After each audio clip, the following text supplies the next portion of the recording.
Dans cette vidéo, je vais vous rappeler ce qu'est le théorème de Pythagore que vous avez abordé en classe de 4e. Donc on va énoncer les deux parties du théorème,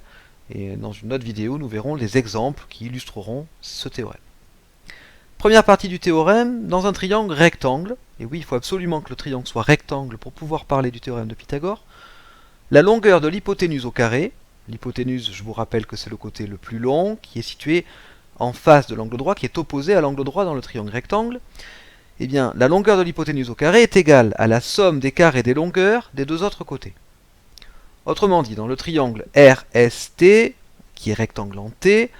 on peut écrire l'égalité de Pythagore suivante: RS carré est égal à TS carré plus TR carré.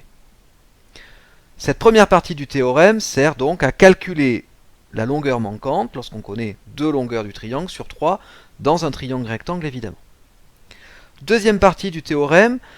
cette fois-ci, on ne sait pas que le triangle est rectangle. Si la longueur d'un côté au carré est égale à la somme des carrés des longueurs des deux autres côtés, alors on en déduit d'une part que le triangle est rectangle, d'autre part que le premier côté est l'hypoténuse du triangle. C'est ce qu'on appelle la réciproque de la première partie du théorème de Pythagore.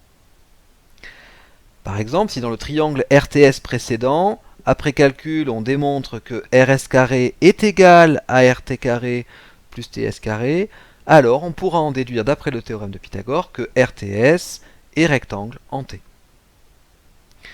Attention, si maintenant la longueur de chaque côté au carré n'est pas égale à la somme des longueurs des carrés des deux autres côtés, c'est-à-dire que l'égalité de Pythagore n'est pas vérifiée, alors d'après le théorème de Pythagore, ou plus exactement d'après sa contraposée, on en déduira que le triangle n'est pas un triangle rectangle.